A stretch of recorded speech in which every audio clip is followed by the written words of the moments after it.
biografi seorang sahabat Rasulullah, sahabat Nabi yang ke-84 ya. Jadi kita sudah bahas 83 sahabat Rasulullah, dan ini adalah sahabat Nabi yang ke-84, Jabir bin Abdullah Al-Ansari ya. Jabir bin Abdullah Al-Ansari. Saya akan memulai ya, biar langsung masuk ke tema acara kita atau kajian kita, dari kisah menarik tentang sahabat Nabi ini jamaah. Suatu saat baginda Rasul ya, pulang dari sebuah peperangan ya, perang Zatul Riqa ya. Nabi pulang beriringan dengan para sahabatnya dari menuju ke Madinah Al-Munawwarah.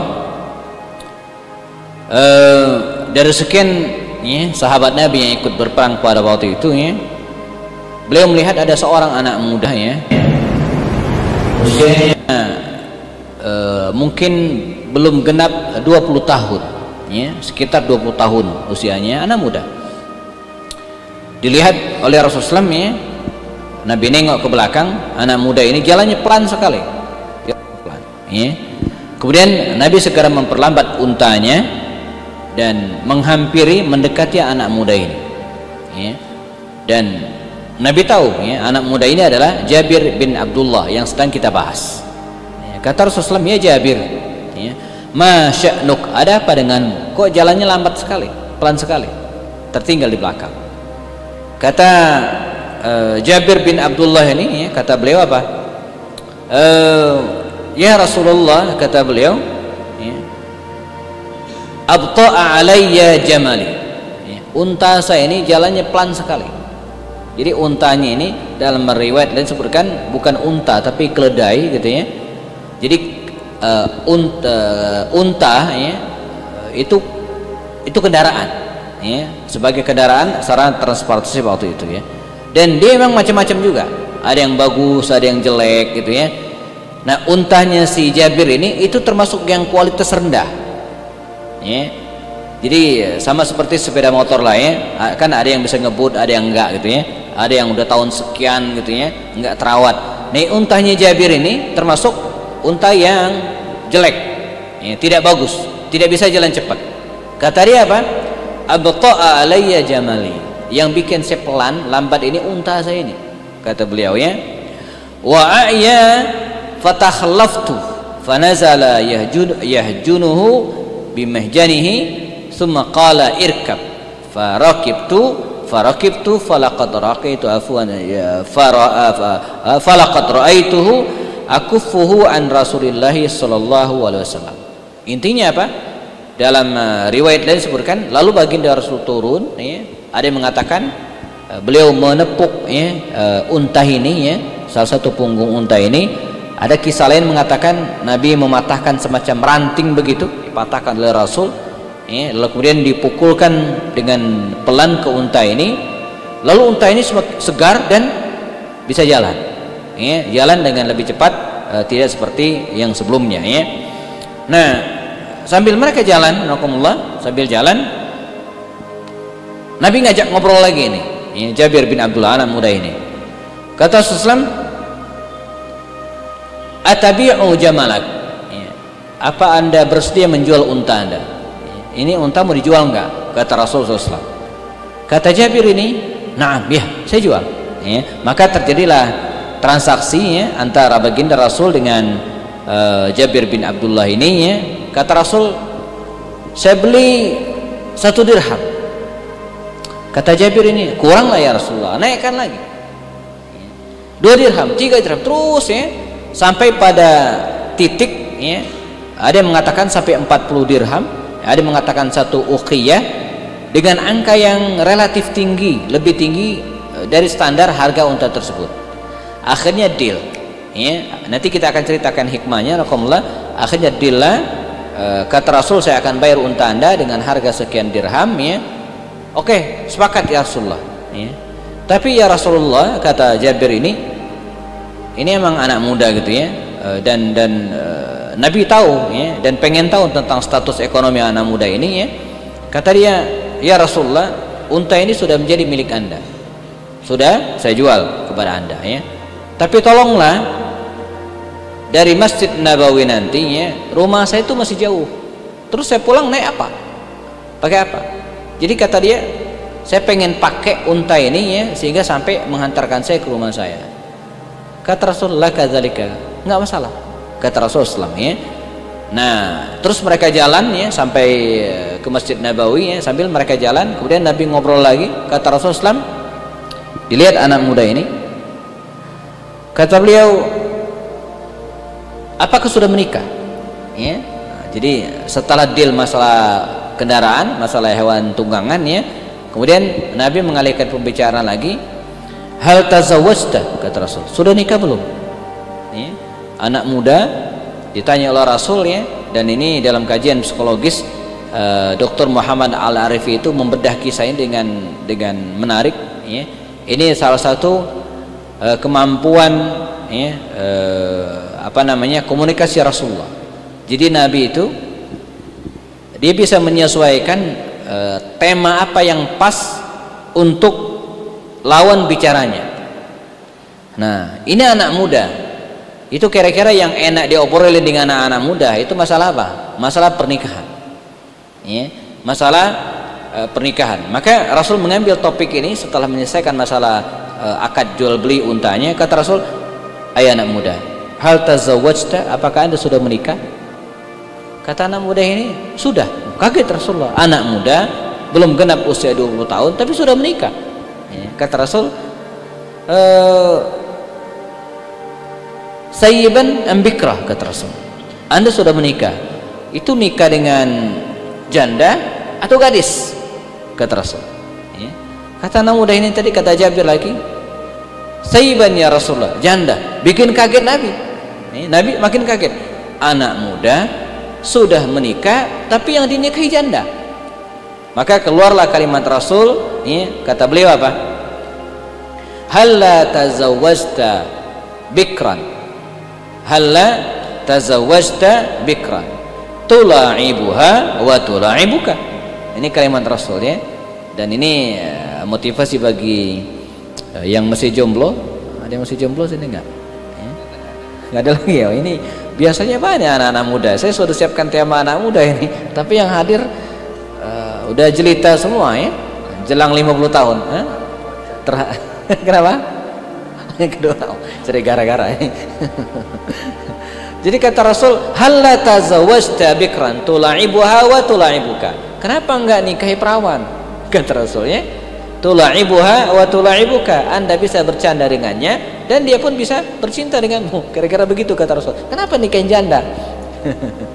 Anak muda ini masih anak muda 20 tahun kok nikah dengan janda? Begitu kira-kira kata Rasul ya. Makanya dalam kajian-kajian pernikahan ya, ini bukan berarti tidak boleh menikahi janda ya, tapi ketika menikah dengan perawan, dengan yang masih gadis itu ada kelebihan tersendiri. Dan seperti sabdakan Rasul, tula'ibuha wa tula'ibuka, anda bisa bercanda dengannya dan dia juga bercanda denganmu. Tapi anak muda ini jamaah, dia punya jawaban mengapa dinikahi janda dan bukan gadis. Saya bacakan teksnya. Kata dia apa?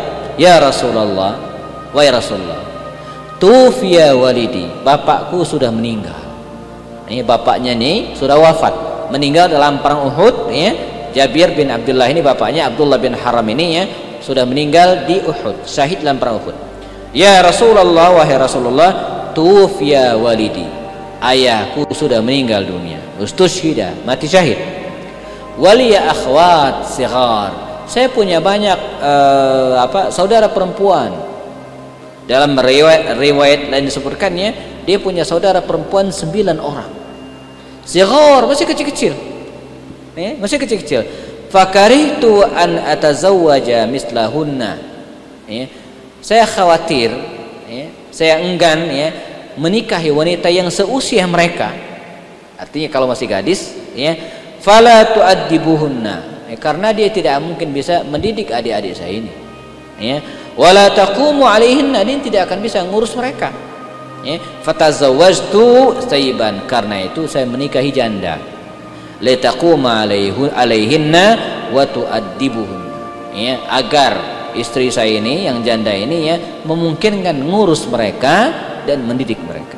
Jadi dia punya tujuan itu maka Rasulullah SAW tersenyum.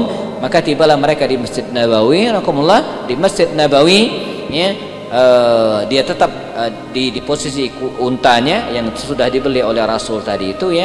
Kemudian Nabi memanggil Bilal, Bilal bin Rabah, ya Bilal ya, tanpa diketahui oleh anak muda ini ya, engkau ikuti antarkan anak muda ini ke rumahnya ya, pakai unta saya, kata Rasul. Nah, ini uangnya, bayarkan ke dia ya. Ini ungkapan Rasul kepada Bilal dan didengar oleh anak muda ini. Maka anak muda ini jalan, begitu dia sudah agak jauhan dikit ya, Nabi mendekati Bilal lagi. Bilal, tunggu sebentar ya, nanti engkau antar anak muda ini. Setelah sampai di rumahnya, kuda yang unta yang saya beli tadi ya, bayar, ini uangnya, kasih ke dia ya. Nah, untanya kasih lagi ke dia, jangan diambil. Begitu ya Rasulullah gitu, Bilal. Jadi engkau tidak jadi beli unta itu. Kata Rasul, siapa yang mau beli unta jelek? Kira-kira begitu. Ini untanya nggak layak beli gitu ya. Cuman saya pengen nyumbang, saya memberi nafkah karena dia orang miskin.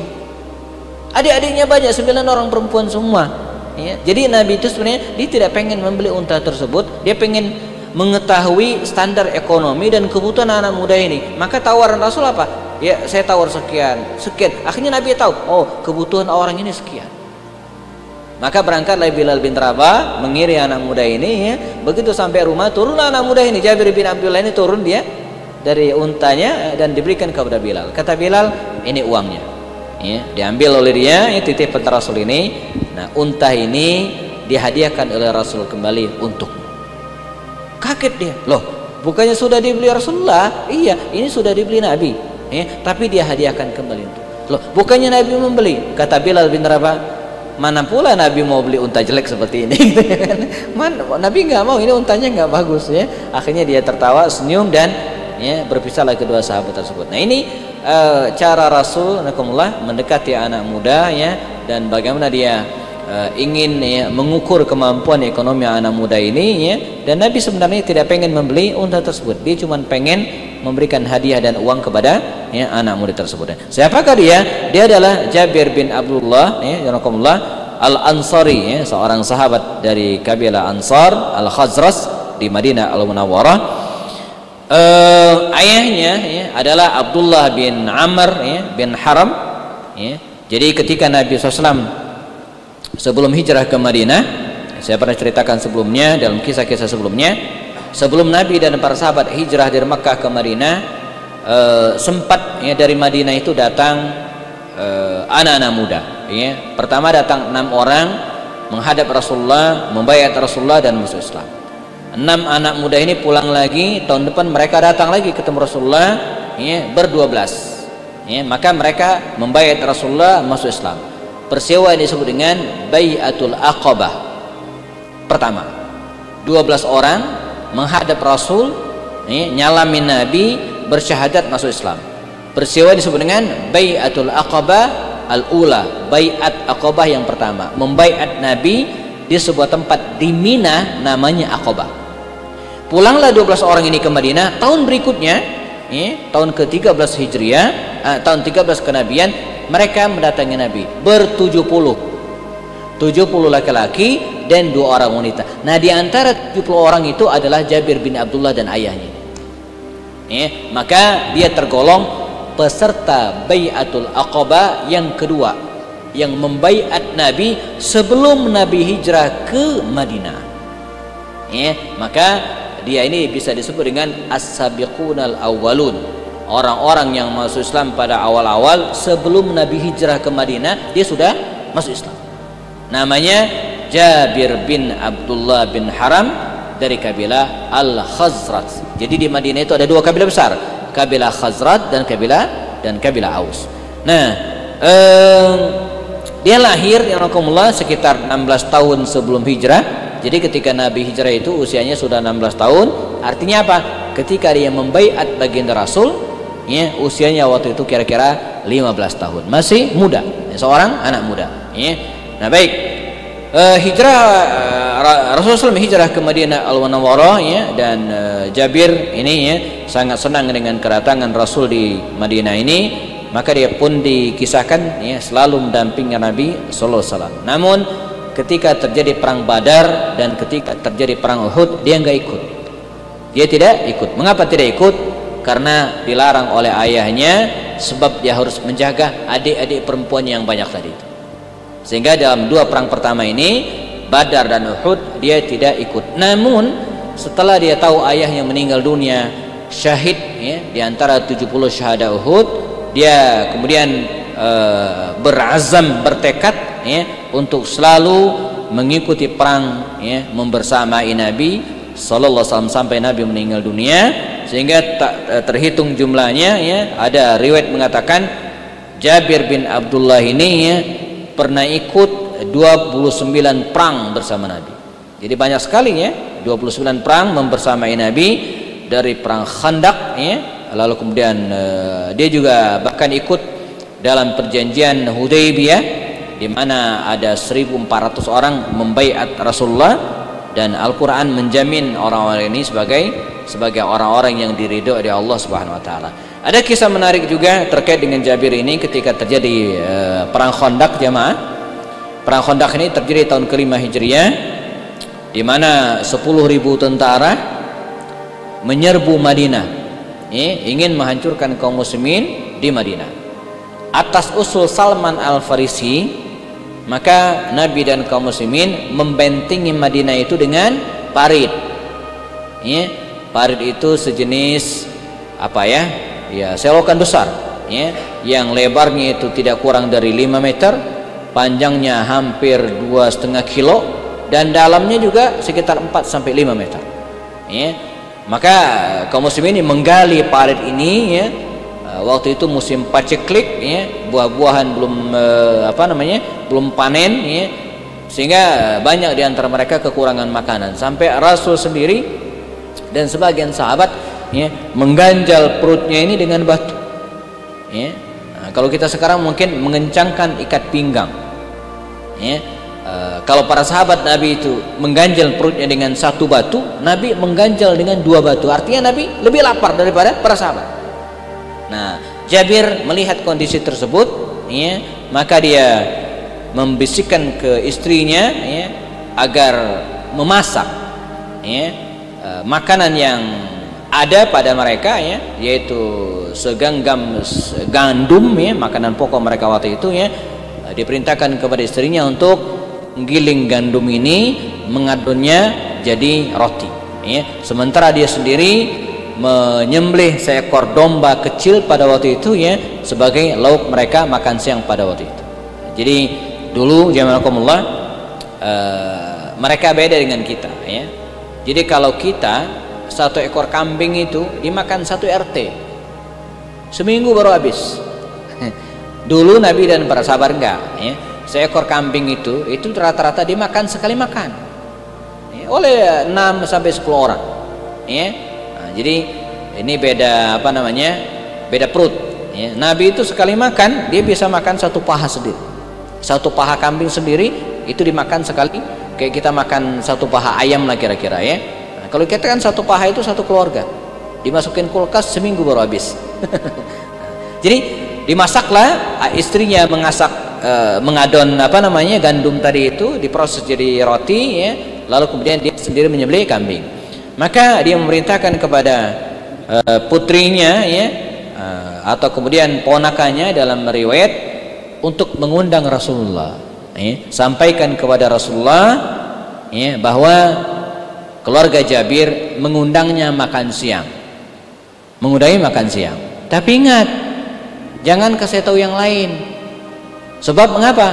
Gandumnya cuma dikit, rotinya cuma dikit, kambingnya kecil pula ya. Jadi jangan ngabarin yang lain. Kita cuma pengen menjamu, mengajak Rasulullah. Oleh Nabi orang-orang itu dipanggil ya. Jadi yang sedang menggali parit itu ya, ada hampir 1.000 orang, itu banyak itu Pak. Ya, karena jumlah penduduk Madinah itu kan 3.000 orang ya. Mungkin yang menggali itu mungkin biasa separuh atau mungkin sepertiga yang 1.000 orang. Kata Rasul, ya ayuhan nas, kata Rasul, orang-orang, kita rumahnya Jabir. Kita ke rumahnya si Jabir, diundang makan siang. Maka berbondong-bondonglah mereka datang ke rumah Jabir ini. Rasulullah, istrinya Jabir ini bingung, ya, betapa banyak orang dan makanan mereka sedikit. Maka Rasul segera membisikkan ke dia. Kata Rasul apa? Ya, kata Rasul SAW, isikan nih gulai ataupun sayur atau lauk kambing yang sudah disembelih tadi, yang sudah dimasak tadi, ya, taruh di kuali besar, ya, taruh di kuali, ya, dan kemudian siapkan mangkok, ya, dan jangan turunkan kualimu dari api yang sedang masak itu, ya. Maka itu yang dilakukan oleh istrinya Jabir ini, ya. Mereka dikasih masing-masing mangkok, ya, nyari mangkok sendiri-sendiri, dan kemudian Nabi menuangkan mangkok tersebut. Itu dikisahkan dalam riwayat luar biasa, ya. Sejumlah orang yang datang ke situ kebagian semua, ya, kebagian semua, ya. Jadi masing-masing nyari mangkok sendiri dan ngantri, kita bayangin gitu kan. Nabi nuangin setiap mangkok tersebut yang sudah ke belakang, terus berdatangan dan kebagian semua. Bahkan kata Jabir bin Abdullah ini dalam riwayat disebutkan, ketika orang-orang tersebut sudah bubar, udah makan kenyang semua, kami tetap kebagian dan masih banyak. Nah, ini disebut dengan berkah, ya, berkah, ya. Jadi segenggam gandum dengan seekor domba cukup untuk sekian ratus orang, bahkan ada riwayat mengatakan 1000 orang cukup. Ini disebut dengan berkah. Pada kisah yang sama namun dengan orang yang berbeda, Nabi pernah dikasih segantang sebangkok kurma, ya, oleh Nabi dibagi-bagiin. Terus siapa yang dapat, siapa yang mendekat, semua kebagian, ya. Nah, ini disebut dengan berkah, ya. Makanya kata Rasul dalam sebuah riwayat, tajamma'u fi ta'amikum fa inna fihi barakah. Tajamma'u, berkumpullah, fi ta'amikum, di dalam makanan kalian, di meja makan kalian, ya, fa inna fihi barakah, karena terdapat berkah. Jadi jemaah, kalau kita masak sayur sop, ya, sak panci, ya, taruh di meja makan, kalau kita makannya bareng-bareng, insya Allah kebagian semua. Tapi kalau makannya sendiri-sendiri, insya Allah yang paling belakang nggak kebagian. Yang paling belakang nggak kebagian. Ini disebut dengan barakah, ya. Jadi kalau kita punya makanan, kata Rasul, tajamma'u, berkumpullah kalian di makanan tersebutnya, Allah akan memberikan kecukupan. Insyaallah kita akan, ya, kebagian semua, ya. Tapi kalau makan sendiri-sendiri, insyaallah yang paling belakang cuma dapat kuahnya doang gitu, ya, nggak kebagian apa-apa, ya.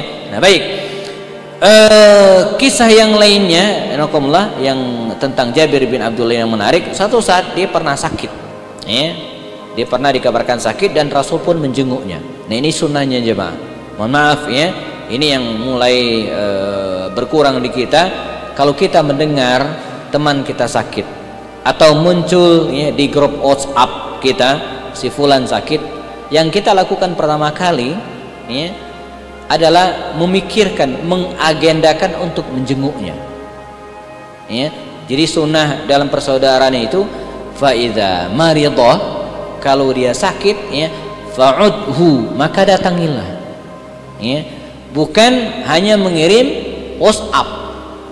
Kita selama ini suka kalau ada yang sakit, kita cukup di grup pula, ya, scroll ke atas, copy paste doa yang di atas, Allahumma shfi la shifa illa. Ini penyakit kita hari ini, ya. Gara-gara handphone ini, ya. Gara-gara handphone, ya, kita jadi jarang silaturahim. Kalau ada yang meninggal, kita cukup mendoakan Allahumma ighfir lahu warhamhu wa'afi wa'afanhu, padahal yang meninggal perempuan. Ya, cuman copy paste doa yang di atas. Kita tidak terfikirkan untuk datang mensolatkan dia dan mengantar jenazahnya, ya. Nah, Rasulullah SAW begitu mendengar Jabir bin Abdullah ini sakit, kemudian Nabi datang dan, ya, dituturkan oleh beliau sendiri, Rasulullah SAW masuk ke dalam rumahku ketika aku sedang sakit dan dalam keadaan tidak sadar, ya, dikisahkan, ya. Jabir melanjutkan kisahnya, lalu Rasulullah SAW berwudu, ya, Nabi berwudu, kemudian mengucurkan, ya, mencipratkan bekas wudunya itu kepadaku. Atau ada juga mengatakan, ya, menyiramkan bekas wudhu kepada Jabir, dan seketika itu juga Jabir ini sadar, ya, dan kemudian dia bertanya dalam kondisi sadar tersebut, ya Rasulullah, kata dia, sungguhnya, ya, saya tidak ada yang mewarisiku kecuali kalalah. Jadi dalam ilmu waris itu jemaah ada kondisi yang disebut dengan kalalah. Kalalah itu adalah orang yang meninggal dalam keadaan sendirian, tidak punya ayah, tidak punya orang tua, ya, dan tidak punya anak. Dalam riwayat tidak punya anak, ya. Wallahu alam, Jabir ini apakah dia tidak punya anak sama sekali atau punya anak lalu kemudian meninggal dunia. Yang pasti dia mengatakan, ya Rasulullah, ya, saya tidak punya yang mewarisiku kecuali kalala. Kalala itu artinya bukan anak kandungnya dan bukan juga orang tuanya. Jadi kalau kita lihat warisan itu kan ada 4. Yang atas itu adalah orang tua, ayah, ibu, kakek, nenek, dan yang ke bawah itu adalah anak, cucu, dan seterusnya, ya. Nenek dia nggak punya, ya. Bagaimana dengan hartaku? Maka turunlah firman Allah Subhanahu wa taala dalam surat An-Nisa ayat 176, yastaftunaka qulillahu yuftikum fil kalalah ini imru'un halaka laisa lahu waladun walahu ukhtun falaha nisfu ma tarak. Kata Allah, mereka bertanya kepadamu ya Muhammad, ya, qulillahu tentang kalala, katakanlah Allah memberikan fatwa penjelasan tentang orang yang meninggal dalam keadaan tidak punya siapa-siapa ini, dan kalau dia punya saudara, ya, dia tidak punya ayah dan tidak punya anak tapi punya saudara, walau ukhtun falaha nisfu. Nah, ini dalam teori pembahasan waris, ya, kalau ada orang meninggal dunia tidak punya ayah, tidak punya ibu, tidak punya kakek dan ke atas, dan tidak punya anak, tidak punya cucu, dan dia cuma punya saudara perempuan, nah, cara pembagiannya, maka saudara perempuannya itu mendapatkan separuh dari hartanya, ya. Wa huwa yahirusu illam yakun lahu walad, kalau tidak punya anak. Fa in kana tasnatain, kalau saudaranya itu perempuan itu 2 orang, ya, falahu masulusan, maka kedua-duanya mendapatkan, ya, 2/3 mimma taraka. Wa in kanu ikhwatar rijalan, kalau dia punya saudara laki-laki, wanisaan, dan juga saudara perempuan, ya. Jadi orang meninggal tidak punya ayah, tidak punya ibu, tapi dia punya saudara laki-laki dan saudara perempuan, maka, ya, mereka mendapatkan harta tersebut dengan penjelasan mislu hadzil unsayain, falil zakari mislu hadzil unsayain, untuk saudara laki-laki 2 kali lipat saudara perempuan. Nah, penyebab turunnya ayat ini adalah pertanyaan dari Jabir bin Abdullah ini, ya. Kisah yang lainnya yang tentang sahabat Nabi ini, rahimakumullah, dikisahkan dari Atha bin Abi Rabah, Ra'aitu Jabir ibni Abdullah wa Jabir ibni Umair al-Ansariyan, ya, yarmian. Suatu saat, kata Atha bin Abi Rabah, ini seorang tabi'in, dia melihat, ya, Jabir bin Abdullah dan Jabir bin Umair, ya, 2 orang Ansar, yarmian, mereka memanah, ya. Famalla ahaduhuma fajalasa, lalu salah seorang di antara mereka merasa malas, lemes, ya, lalu kemudian duduk. Fajalasa faqala al-akhar, kemudian salah seorang di antara mereka, Jabir ini, mengatakan, kasalta, ente ini malas banget, malas. Kata dia, sami'tu Rasulullah, saya mendengar Rasulullah bersabda, kullu syai'in laisa min dzikrillahi fahuwa laghun walah, segala sesuatu, ya, yang tidak zikir atau selain zikir kepada Allah, fahuwa laghun walahu, ya, itu sia-sia dan permainan belaka. Illa arba'ah, kecuali 4. Nah, ini hikmah bagi kita. Kata Jabir bin Abdullah, dia pernah mendengar Rasul bersabda, ya, sesuatu yang bukan zikir kepada Allah itu adalah sia-sia, perbuatan yang sia-sia. Illa arba'ah, kecuali 4. Apa itu? Pertama, masyun bainal ghardain, ya, berjalan di antara 2 sasaran. Maksudnya bagaimana? Memanah. Jadi belajar memanah, latihan memanah, di mana seseorang berjalan dari tempat dia menembak anak panah menuju ke sasaran, ya, itu bukan hal yang sia-sia, tapi ada sisi pahala di sisi Allah Subhanahu wa taala. Jadi masyun bainal gharadain, berjalan di antara 2 tempat memanah, maksudnya dari tempat kalau kita memanah kan begini, dari tempat kita berdiri menuju ke sasaran, ya, kita panah, anak panah melesat, dan kemudian kita jalan ke itu untuk mengambil anak panahnya untuk dilemparkan kembali. Itu bukan perbuatan sia-sia, tapi ada pahalanya di sisi Allah Subhanahu wa taala. Satu. Yang kedua, dibuhu farasah, ya. Dan ya, orang yang melatih ta'dib, melatih farasahu atau kudanya, artinya latihan berkuda. Ini juga bukan permainan atau perbuatan yang sia-sia. Yang ketiga, wa mula'abatuhu ahlahu, dan senda guraunya, ya, candanya dengan istrinya, itu juga bukan perbuatan sia-sia dan ada pahala. Yang terakhir, ya, wa ta'limus sibaha, dan mengajar atau belajar berenang, itu juga bukan perbuatan sia-sia tapi olahraga yang ada pahala. Jadi ada 4, ya. Pertama, memanah, yang kedua berkuda, yang ketiga bercanda bergurau dengan istrinya, ya, ingat istri, ya, bukan orang lain. Kemudian yang keempat, berenang. Ini olahraga-olahraga yang disenangi oleh Rasul SAW dan bukan perbuatan yang sia-sia. Bahkan Umar bin Khattab itu menambahkan, kata beliau apa? Allimu auladakum sibahata wa rimayata wa rukubal khail. Ajarkanlah anak-anak kalian itu, kata Umar bin Khattab, ya, allimu auladakum as-sibahata, ajarkan renang, ya, wa rimayata, dan melempar anak panah, dan kemudian rukubal khail, naik kuda, latihan kuda, ya. Terakhir, ya, sebagai penutup, ya, karena sudah masuk waktu Isya, tinggal 4-5 menit lagi, ya.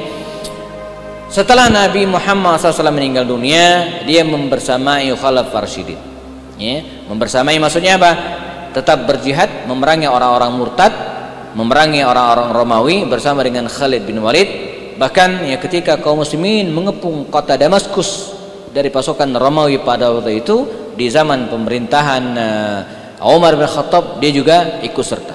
Dia tidak pernah absen ketika berjihad di masa pemerintahan Khulafaur Rasyidin. Ketika terjadi perang Siffin antara Ali bin Abi Thalib dan Muawiyah bin Abi Sufyan, dia berada di barisan Ali bin Abi Thalib radhiyallahu anhu.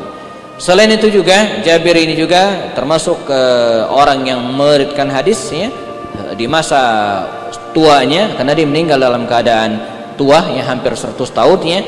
Dia setelah pergi ke Mekah, Mesir, dan melalang buana kemana-mana, akhirnya dia menghabiskan masa tuanya di Masjid An-Nabawi, ya. Di Masjid An-Nabawi ini, rahimakumullah, dia membuat sebuah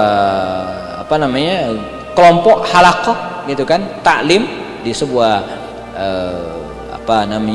tiang, gitu kira-kira, di sebuah pojokan Masjid Nabawi, ya. Dan di situ dia mengajarkan, ya, ilmunya, menyampaikan hadis-hadis Rasulullah SAW, ya, memberikan fatwa, dan bahkan walaupun usianya sudah tua, ketika suatu saat dia pernah mendengar sebuah hadis dan harus di cross check, ya, harus dicari kebenarannya, maka dia tidak, ya, ragu-ragu, ya, untuk mengeluarkan uang membeli kendaraan yang layak. Dia pun nyamperin, mendatangi orang tersebut. Bahkan, ya, dia pernah melakukan perjalanan panjang walaupun usia sudah tua untuk sengaja datang ke Damaskus, Suriah. Kita bayangkan, jemaah, Madinah menuju ke Suriah itu perjalanan bisa 40 hari 40 malam. Sengaja dia datang ke situ, ke Suriah itu, ke Damaskus itu, untuk ketemu dengan seorang sahabat Nabi namanya Abdullah bin Unais. Namanya Abdullah bin Unais, dan menanyakan satu hal, mengkonfirmasi satu hal. Apa itu? Tentang, ya, hukum qisas di akhirat nanti. Bagaimana orang yang melakukan perbuatan buruk, membunuh orang lain tapi tidak dikisos, bagaimana hukumannya? Dan Nabi pernah mengatakan hal itu. Nah, dia ingin mengkonfirmasinya. Hanya itu doang, Pak. Tapi dia bersedia melakukan perjalanan panjang sampai sebulan lebih sampai ke Damaskus, Suriah. Begitu ketemu dengan Abdullah bin Unais ini, kata dia, "Ya Abdullah, saya datang kepada Anda untuk menanyakan hadis ini. Apakah betul Anda mendengarnya dari Rasulullah?" Cuma itu doang, ya. Karena kalau tidak saya datangi, saya khawatir Anda meninggal ataupun saya meninggal, sehingga hukum ini tidak tersampaikan kepada generasi yang setelahnya. Kata Abdullah bin Unais, betul, ya, saya mendengar langsung dari Rasul SAW bahwa, ya, seseorang yang melakukan keburukan itu harus dihukum qisas. Kalau tidak, maka dia akan dibalas oleh Allah di akhirat nanti. Dan Jabir bin Abdullah ini ya termasuk orang yang banyak meriwayatkan hadis, ada 1540 hadis yang dia riwayatkan dan termaktub dalam kitab Sahih Bukhari dan Sahih Muslim. Terakhir sebagai penutup, rahmatullah, Jabir bin Abdullah ini menghabiskan masa tuanya di Madinah Al-Munawwarah dan dia meninggalnya di tahun 78 Hijriah. Kalau dia lahir tahun 16 tahun sebelum hijrah, lalu kemudian wafat tahun 78 ya, berarti 78 ditambah 16 berapa tuh? 94. Jadi dia termasuk sahabat Nabi yang meninggal terakhir di Madinah Al-Munawwarah. Jadi pada saat itu para sahabat Nabi sudah meninggal semua. Nah, di antara yang terakhir dari sekian banyak orang yang terakhir meninggal dunia di Madinah waktu itu adalah Jabir bin Abdullah ini. Ya, usianya hampir 100 tahun, 94 tahun, sudah tua sekali. Ya, tapi dia masih sehat dan masih bisa ngajar di Masjid An-Nabawi. Dan sebelumnya dia meninggal dunia, dia sempat berwasiat agar tidak disolati oleh Hajjaj bin Yusuf. Hajjaj bin Yusuf itu adalah seorang panglima perang yang terkenal dengan kebengisannya, ya, dengan dia sempat membantai, membunuh banyak kaum muslimin dalam perang saudara pada waktu itu. Seorang sahabat Abdullah bin Zubair itu pernah terbunuh di tangan ya, Hajjaj bin Yusuf ini. Ya, jadi dia muslim, ya, panglima muslim, ya, tapi sangat zalim, ya. Ada ratusan ya kaum muslimin pernah dibantai, dan sehingga Madinah waktu itu sempat bergelimang darah dalam perang saudara di masa pemerintahan Bani Umayyah, ya, pada waktu itu. Nah, dia berwasiat agar tidak disolati oleh Hajjaj bin Yusuf, panglima yang terkenal bengis waktu itu, ya. Dan penguasa Madinah waktu itu, gubernur Madinah adalah Abbas bin Utsman bin Affan, anaknya Utsman bin Affan, ya, mengirimkan surat kepada anak-anaknya agar jangan dimakamkan dulu sebelum saya datang, kata Abbas bin Utsman. Dan ditepati, akhirnya disolatkanlah, ya, Jabir bin Abdullah ini oleh wali kota Madinah waktu itu, Abbas bin Utsman bin Affan, ya, anak dari Utsman bin Affan.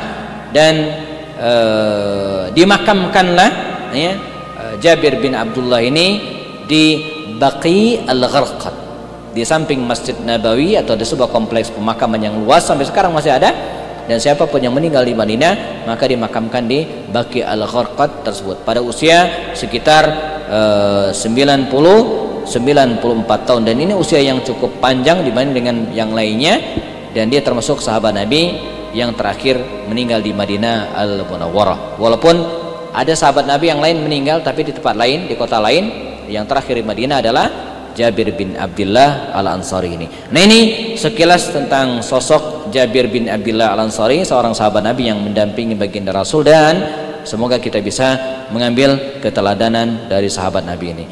Barangkali ini yang sampaikan hari ini sudah masuk melaksanakan sholat isya secara berjamaah.